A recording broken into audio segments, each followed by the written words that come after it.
মধ্যযুগে কোনো নারী পবিত্র কিনা তা পরীক্ষা করার জন্য মানুষ এক ভয়ঙ্কর পদ্ধতি ব্যবহার করত। নারীর পুরো শরীরকে একটি গোল কাঠামোর সঙ্গে শক্ত করে বেঁধে দেওয়া হতো। তারপর তার চুল ৩টি বেনিতে ভাগ করে সেই গোল কাঠামোর ৩টি ভিন্ন স্থানে বেঁধে রাখা হতো। এরপর এলোমেলোভাবে একজনকে বেছে নেওয়া হতো যে কুড়াল ছুড়বে। যদি ৩ বার চেষ্টা করেও কুড়াল বেনি কাটতে না পারে তাহলে ধরে নেওয়া হতো ওই নারী পবিত্র নন।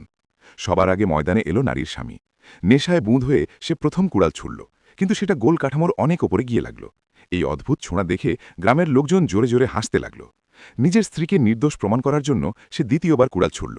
এবার কুড়ালটি প্রায় তার স্ত্রীর প্রাণে নিয়ে ফেলতে বসেছিল। তবুও হাল না ছেড়ে সে তৃতীয়বার কুড়াল ছুড়তে যাচ্ছিল। ঠিক তখনই এক চোখওয়ালা এক ব্যক্তি তাকে থামিয়ে দিল। সেই এক চোখওয়ালা লোকটি খুব মনোযোগ দিয়ে লক্ষ্য স্থির করল এবং পুরো শক্তি দিয়ে কুড়াল ছুড়ল। অবিশ্বাস্যভাবে সে নারীর একটি বেনি কেটে ফেলল। এই দৃশ্য দেখেই ভিড় উল্লাসে ফেটে পড়ল। এরপর সে দ্বিতীয় কুড়াল ছুড়ল, আর অন্য পাশের বেনিটিও সহজেই কেটে গেল। সবাই অবাক হয়ে গেল।